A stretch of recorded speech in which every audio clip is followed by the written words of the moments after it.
Hello friends, welcome market. I hope आप लोग बहुत अच्छे होंगे। बात लेते हैं क्रूड ऑयल और नेचुरल गैस के मंडे सेशन में और आने वाले हफ्ते में क्या रहेगा, कैसे करना, सबको जानेंगे। शुरुआत सबसे अगर क्रूड ऑयल से कर ली जाए तो जैसे मैंने पिछले हफ्ते बात बताई थी कि 65, 60, 60, 600 का जोन जो कि इमीडिएट बेसिस पे एक हर्डल है, अगर उसका ब्रेकआउट देखने को मिल जाए तो फिर हम एक रिकवरी देख पाएंगे जो कि क्रूड ऑयल को 6700 तक ले जाएगी, जो कि क्रूड ऑयल का एक मल्टी मंथ हर्डल था। मल्टी मंथ बोलूं या मंथली हर्डल बोलूं, देखा जाए तो मई सीरीज से क्रूड ऑयल जोन का ब्रेकआउट नहीं दे पा रहा था और देखा जाए तो हफ्ते के आखिरी दिनों में इन लेवल्स को क्रूड ऑयल ने बहुत ही खूबसूरती से होल्ड किया है, यहां तक कि 6800 तक के लेवल्स भी लगा दिए। हालांकि फंडामेंटल्स की बात की जाए तो स्ट्रॉन्ग यूएस डॉलर के चलते क्रूड ऑयल के प्राइसेस को इतना अच्छा खासा बूस्ट मिला है इस बीच। बाकी और भी अगर इवेंट्स की अगर बात की जाए और तो कहीं ना कहीं एक अभी फ्रेश जो रिपोर्ट आई है वो कहीं ना कहीं सिटी की तरफ से आई है, जिन्होंने ये बात इंडिकेट की है कि क्रूड ऑयल के प्राइसेस $60 तक जा सकते हैं, मतलब 5000 रुपीज पर बैरल। तो उस हिसाब से कहीं ना कहीं थोड़ी सी यहाँ पे सिचुएशन खराब होती हुई दिख सकती है। Let's see. हालांकि उनका मानना है कि जो डिमांड है वो अभी भी पीक में नहीं है। हालांकि ये बात आईईए ने भी इंडिकेट की है कि यस, अभी भी डिमांड उतनी ज्यादा बेहतर नहीं देखने को मिल रही, अप टू द मार्क नहीं है। बाकी यहाँ तक कि गोल्डमैन सैक्स ने अपनी रिपोर्ट में बात साफ साफ इंडिकेट की है कि कहीं ना कहीं 2030 तक तो क्रूड ऑयल के जो डिमांड है वो पीक पे देखने को तो नहीं मिलेगी। हालांकि उनका ये मानना है कि 2034 तक, 2034 तक हो सकता है फिर डिमांड में एक अच्छी खासी बढ़ोतरी देखने को मिल जाए। तो ये कहीं ना कहीं ये सब सिचुएशंस कहीं के क्रूड ऑयल के प्राइसेस को डाउनग्रेड करने का काम कर सकती है। बाकी वहीं पे अगर पॉजिटिव साइड अगर देख लिया जाए तो यूएस की एजेंसी EIA मतलब एनर्जी इंफॉर्मेशन एडमिनिस्ट्रेशन का ये कहना है कि यस, अभी भी डिमांड अच्छी है।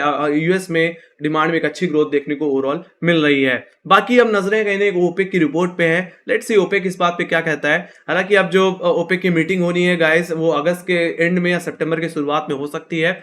लेट्स सी, उससे पहले क्रूड ऑयल में थोड़ी वोलेटिलिटी और अनसर्टेनिटी भी पैदा हो सकती है। तो मैं तो कहूंगा ऐसे सिचुएशंस में जहां कुछ नेगेटिव्स और पॉजिटिव्स फ्लो हो रहे हो तो वहां पे अनसर्टेनिटी रहेगी। ऐसे सिचुएशन में थोड़ा सा लेवल बेस्ड ट्रेड ही करना बेहतर होगा।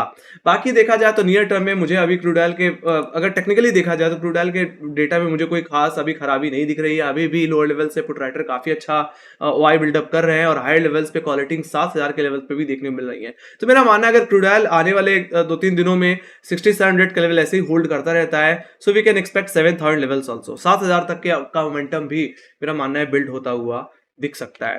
सो मैं नियर टर्म में एकदम पॉजिटिव है क्रूड ऑयल में, मुझे कोई खास दिक्कत अभी देखने को नहीं मिल रही है। तो सीधे आप टेक्निकल्स पे उतरते हैं और शुरुआत करते हैं कि क्रूड ऑयल की रेंज से। तो मंडे के सेशन में जो मैं रेंज एक्सपेक्ट कर रहा हूँ गाइस, वो 6800 से लेकर के 6700 की एक्सपेक्ट कर रहा हूँ, जिसमें अपर लेवल्स में अगर बात करी जाए तो 6800 इमीडिएट बेसिस पे क्वालिटी होल्ड करने लेवल है। देखा जाए तो ट्यूसडे के ट्रेडिंग सेशन में भी कहीं ना कहीं क्रूड ऑयल 6800 के लेवल्स पे टकता हुआ दिखा। यहाँ तक कि वेडनेसडे, थर्सडे, यहाँ तक कि हफ्ते के आखिरी दिन में भी कहीं कि 6700 के ऊपर क्लोजिंग नहीं मिल पाई। मेरा मानना है 6800, 6834 जो कि 38 जो कि इस हफ्ते का हाई है, ये आपके लिए फर्स्ट अटैम्प्ट में एक सेल जोन की तरह काम कर सकता है। मेरा मानना है क्रूड ऑयल में अगर आप वन डायरेक्शनल मूव प्ले करना चाहते हैं, अपसाइड प्ले करना चाहते हैं, तो क्रूड ऑयल को 68-38 रुपए के ऊपर निकलना पड़ेगा। इस हफ्ते के हाई के ऊपर सस्टेन करना पड़ेगा, एटलीस्ट आवरली क्लोजिंग मिलनी चाहिए। अगर ऐसा हो जाता है तो मेरा मानना है नेक्स्ट टारगेट जो होगा वो होगा इसका नेक्स्ट कॉलेटर का लेवल, जो कि कहीं कि 6900 के लेवल्स पे देखने को मिलता है। बाकी टेक्निकली ये तेजी कहीं स्टॉक को कहीं कि 7040 के लेवल्स तक लेके जाती हुई दिख सकती है। देखा जाए तो यहीं पे हमें कॉलेटिंग भी इमर्ज होती हुई अब दिख रही है, फ्रेश कॉलेटिंग होती हुई दिख रही है। बाकी ये लेवल का जो रेफरेंस लिया है वो कहीं कि मैंने अप्रैल सीरीज के हाई से ले रखा है, जहां पे एक लोअर हाई हमें सिचुएशन देखने को मिली थी। तो वहां तक का मोमेंटम कहीं क्रूड ऑयल में बिल्ड होता हुआ दिख सकता है। तो वहीं पे जहां तक बात की जाए लोअर लेवल्स की, तो 6700 का लेवल इमीडिएट बेसिस पे काफी अच्छी पुट राइटिंग होल्ड करने वाला लेवल बन गया है। तो अगर क्रूड ऑयल अगर फ्लैट ओपन होता है और 6700 के लेवल पे रिवर्सल पैटर्न अगर क्रिएट करे, बाउंस लेता हुआ दिखे, तो मैं तो कहूंगा नीचे 30-40 पॉइंट का स्टॉप लॉस लगा करके इसकी अपसाइड को प्ले करना चाहिए, मतलब वापस 6800, 6838 तक के टारगेट के लिए। बाकी मेरा माना इंट्राडे बिकवाली तभी करें जब 6700 का ब्रेकडाउन देखने को मिल जाए या 6700 के नीचे ही क्रूड ऑयल खुलता हुआ दिख जाए। ऐसे सिचुएशन में क्रूड ऑयल की गिरावट कि इसको इसके 20 और 200 डे एक्सपेंशन एवरेज की तरफ ले जा सकती है, जो कि 6600 का लेवल है। और देखा जाए तो 6700 के बाद अगर कहीं पुट राइटिंग इमर्ज होती हुई दिखी है तो यही 6600 के लेवल्स पे देखने मिली है। और मेरा मानना है जब तक क्रूड ऑयल 6600 6700 के ऊपर है, व्यू पॉजिटिव ही रहेगा। मतलब 20 डिमा के ऊपर जब तक क्रूड ऑयल ट्रेड कर रहा है। बाकी मेरा मानना है अगर कोई बड़ी कमजोरी आनी है तो क्रूड ऑयल को 6600 का ब्रेकडाउन देना पड़ेगा। अगर ऐसा हो जाता है तो कमजोरी कहने की क्रूड ऑयल को 6494 या मैं सीधे सीधे बोलूं तो 6500, जो कि एग्जैक्टली कहीं ना कहीं आपके 13 जून के लोज है, एक तरह से हायर लो भी बोल सकते हैं, तो वहां तक का डाउन मूव देखने को मिल सकता है। बाकी सिंपल सी बात है, जो अभी न्यूज फ्लोज मार्केट में चल रहे हैं उसका असर अगर पड़ा तो क्रूड ऑयल कहीं ना कहीं वापस कहीं कि 6080 के लेवल्स तक भी जाता हुआ दिख सकता है, जो कि कहीं ना कहीं जून सीरीज के लोज हैं। हालांकि ये लेवल्स तभी हम एक्सपेक्ट कर सकते हैं जब क्रूड ऑयल ओवरऑल 6500 के लेवल्स के नीचे चला जाए।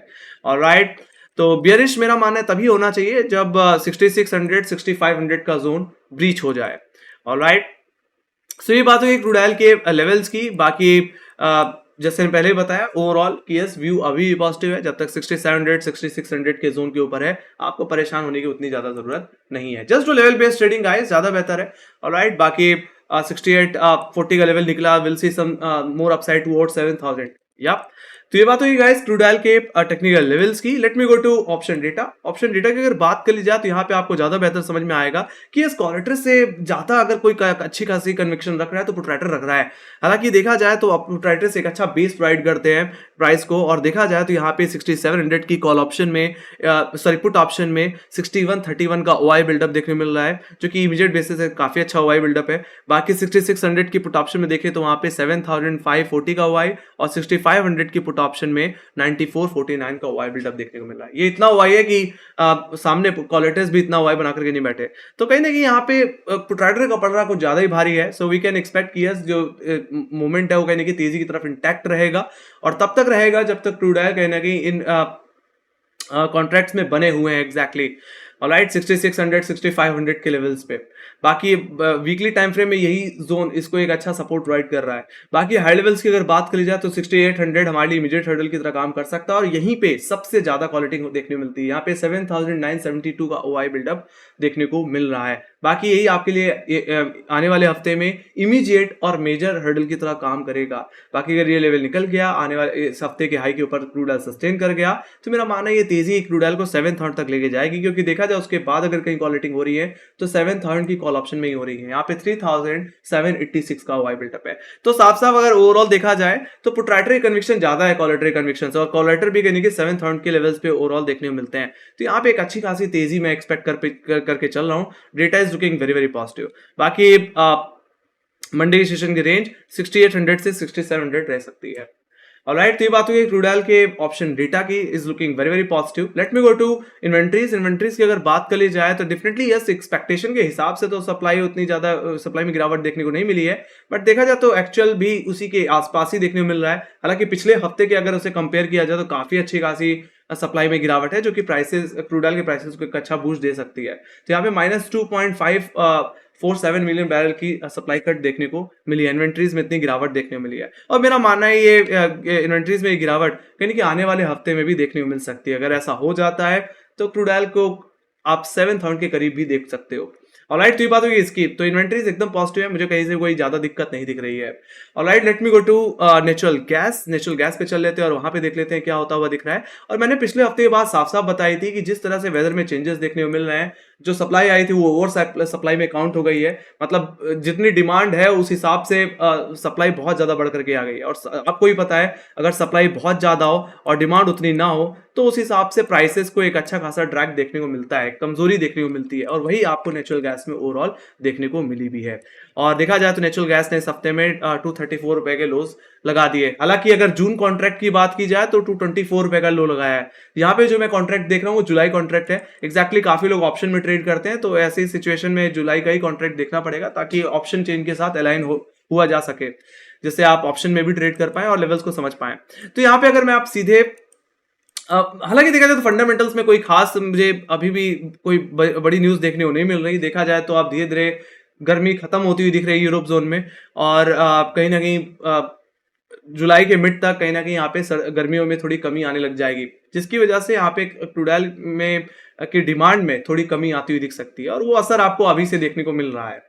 ऑलराइट, तो यहाँ पे सीधे मैं टेक्निकल्स पे ही कूदूंगा। तो अगर मैं टेक्निकल्स की अगर बात करूं तो यहाँ पे अब इमीडिएट लेवल्स पे अगर मुझे कहीं हर्डल दिख रहा है तो अब सीधे सीधे 240 के लेवल्स पे दिख रहा है और इमीडिएट सपोर्ट अगर कहीं दिख रहा है तो 230 के लेवल्स पे देखने को मिल रहा है एज पर ऑप्शन चेन।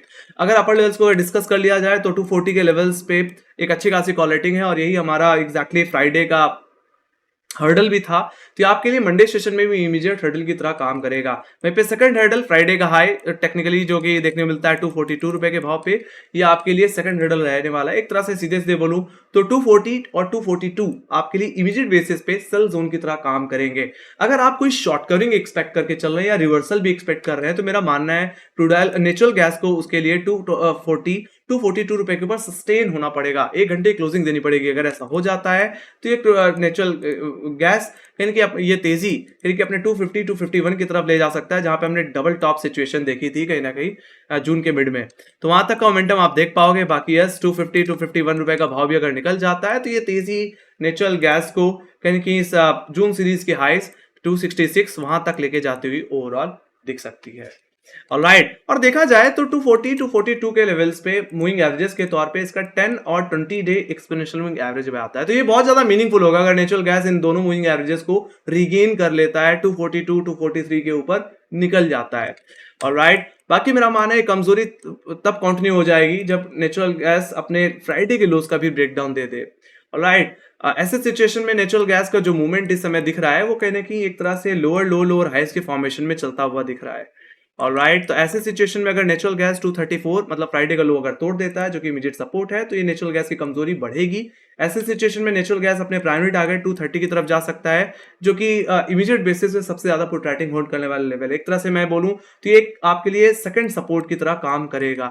बाकी मेरा मानना है यहाँ पे 230 का भी अगर ब्रेकडाउन देखने मिल जाता है तो गिरावट कंटिन्यू रहेगी। ऐसी सिचुएशन में नेचुरल गैस एक बार के लिए अपने कहीं ना कहीं 200 डे एक्सपोनेंशियल मूविंग एवरेज को टेस्ट कर सकता है जो कि कहीं ना कहीं 218 और 220 के जोन में देखने को मिलता है। तो वहां तक का ज्यादा से ज्यादा आपको डाउन मूव देखने को मिलेगा। एग्जैक्टली ये वही लेवल्स हैं जो कहीं ना कहीं हमें मई सीरीज के आखिरी हफ्तों में लोज देखने को मिले थे और ये हमारे जून के भी लोज हैं ओवरऑल, है ना। तो वहां तक का डाउन मूव कहीं ना कहीं नेचुरल गैस में और देखने को मिल जाएगा। बाकी मेरा मानना है वहां से नेचुरल गैस में वापस एक मेजर रिकवरी देखने को मिल सकती है। तो मैं दो जगह से रिकवरी ज्यादा एक्सपेक्ट कर रहा हूं। पहली, या तो 240 242 का लेवल रिगेन कर जाए या तो नेचुरल गैस 220 के लेवल्स पे आकर के वहां से रिवर्सल पैटर्न क्रिएट करे। तो वहां से मेरा मानना है वहां से एक शार्प रिकवरी फिर देखने को मिलेगी। बाकी नेचुरल गैस की हालत तब खराब हो जाएगी जब 220 का लेवल भी टूट जाए जो कि 200 में आएगा। इस बिगर टाइम फ्रेम में ये मूविंग एवरेज काफी ज्यादा वेटेज रखता है। तो ऐसे सिचुएशन में अगर जून सीरीज के लोज अगर टूट जाते हैं, मंथली लो अगर टूट रहे हैं तो फिर ये गिरावट बढ़ेगी। ऐसे सिचुएशन में नेचुरल गैस जुलाई कॉन्ट्रैक्ट में 200 रुपए के भाव तक भी जाता हुआ दिख सकता है। ऑलराइट, तो नेचुरल गैस का नियर टर्म में जो टेक्सचर है वो फंडामेंटली और टेक्निकली निगेटिव ही दिख रहा है। अभी भी कहीं से कोई खास बड़ी तेजी की एक्सपेक्टेशन नहीं है, बट ये है कि आपको लेवल्स पे फोकस करना है। अगर लेवल्स का अगर ब्रेकआउट देखने को मिलता है तो उस हिसाब से व्यू यहाँ पे चेंज होता हुआ दिखेगा। बाकी मैंने यहाँ पे एक फॉलिंग ट्रेंड लाइन का भी रेफरेंस ले रखा है जो कि कहीं ना कहीं जून सीरीज की हाई से है और इसी ट्रेंड लाइन पे हमने मेजरली रिजेक्शन दिए हैं। तो अगर नेचुरल गैस 242 रुपए के ऊपर निकलता है, ट्रेंड लाइन का ब्रेकआउट देता है तो ये काफी ज्यादा मीनिंगफुल होगा एक रिवर्सल को प्ले करने के लिए। ऑलराइट, जो कि नेचुरल गैस को दोबारा 250 265 की तरफ ले जा सकता है। तो मैंने सारे लेवल्स आपको बता दिए हैं। बाकी जहां तक बात रही ओपनिंग की तो मेरा मानना है एक फ्लैट ओपनिंग देखने को नेचुरल गैस में मिल सकती है। Let me go to option data. So option data में अगर चल दिया जाए तो यहाँ पे मैं 24 ऑलराइट ठीक है कॉन्ट्रैक्ट खोल लिया। तो देखा जाए तो लोअर लेवल्स पे उतने पुट राइटर्स नहीं है जितने हाई लेवल्स पे कॉलेटर है। ऑलराइट, तो मतलब यहाँ पे कन्वेक्शन कॉलेटर का काफी ज्यादा है। एक तरह से अभी भी सेलिंग प्रेशर इंडिकेट हो रहा है। ऐसे सिचुएशन में 240 का लेवल आपके लिए इमीडिएट हर्डल की तरह काम करेगा। देखा जाए तो 21 34 का वाई बिल्डअप है और उसके बाद 250 के लेवल्स पे जहां पे 3053 का वाई बिल्डअप है जो कि इस हफ्ते का हाई भी है। तो मेरा मानना है यहाँ पे 240 250 नियर टर्म में एक हर्डल की तरह काम कर सकते हैं। तो ये पे लोअर लेवल्स पे अगर कहीं सपोर्ट देख रहा हूं तो वो देख पा रहा हूं 230 के लेवल पे जहां पे 1953 का वाई बिल्डअप है पुट साइड पे और 220 के पुट ऑप्शन यहाँ पे 2126 का वाई है। तो इमीडिएट बेसिस पे 230 आपके लिए सपोर्ट की तरह और मेजर सपोर्ट 220 के लेवल्स पे जहां पे मूविंग एवरेजेस के तौर पे इसका 50 और 200 डे एक्सपोनेंशियल मूविंग एवरेज आता है। तो ये बात हुई गाइस इसकी। तो ओवरऑल मेरा मानना है नेचुरल गैस इस हफ्ते मतलब आने वाले हफ्ते में 250 से 220 की रेंज में उठा पटक कर सकता है। बाकी आइदर साइड का ब्रेकआउट या ब्रेकडाउन एक बड़ा मूव इंडिकेट कर सकता है। ऑलराइट, तो ये बात होगी गाइस नेचुरल गैस की। बाकी data is looking neutral to negative. Alright, तो ये बात होगी इसकी। Let me go to inventories. Inventories की अगर बात करी जाए तो यहाँ पे भी देखा जाए तो सप्लाई बढ़ करके ही आई है ना। एक्सपेक्टेशन 69 बिलियन क्यूबिक फीट की थी, आया 71 बिलियन क्यूबिक फीट, बट देखा जाए तो पिछले हफ्ते कंपेयर में कमी है। बट डेफिनेटली यहाँ पे फोरकास्ट को काफी तवज्जो दी जाती है, तो ऐसे सिचुएशन में ये चीज कहने की नेचुरल गैस के लिए एक निगेटिव सेंटीमेंट ही प्रोवाइड करती है। तो मेरा मानना है ऐसी सिचुएशन में अब वेदर में बदलाव देखने को मिल रहे हैं, गर्मी कम है जिस हिसाब से पड़नी चाहिए थी, तो ऐसी सिचुएशन में ऐसा हो सकता है कि आने वाले हफ्ते में भी ओवर सप्लाई ही देखने को मिले, और ये चीज कहने की नेचुरल गैस को ड्रैग करने का काम कर सकती है। और राइट, सो यहाँ पे जो व्यू है मेरा नेगेटिव ही है फिलहाल नेचुरल गैस के मामले में, तो कहने के आने वाले हफ्ते में भी सप्लाई बढ़ करके आ सकती है, कहने का मतलब यही है। तो गाइस यही थी मेरे कन्विक्शन नेचुरल गैस और क्रूड ऑयल को लेकर के। अगर आपको एनालिसिस पसंद आई तो make sure guys like subscribe जरूर कर देना। अगर आपके कोई फीडबैक है या कोई सजेशन है या कोई क्वेश्चन है या कोई डाउट है, कमेंट सेक्शन में लिख के जरूर बताइए। बाकी हमें फॉलो कर सकते हैं इंस्टाग्राम, ट्विटर, फेसबुक और टेलीग्राम पे, जहां पे मार्क्स रिलेटेड अपडेट्स हम लाते रहते हैं, खासकर ट्विटर और टेलीग्राम, जहां पे हर दिन 3:30 बजे 4 बजे के बीच हम क्रूड ऑयल और नेचुरल गैस के चार्ट्स शेयर कर देते हैं, जिससे आपको काफी बेहतर समझ में आता है कि नेचुरल गैस और क्रूड ऑयल में करना क्या है। ऑलराइट, तो फॉलो करके वहां पे चल सकते हैं, लिंक आपको डिस्क्रिप्शन बॉक्स में मिल जाएगी। इसी के साथ thank you very much for watching, bye guys, see you next video, take care guys, bye guys, thank you.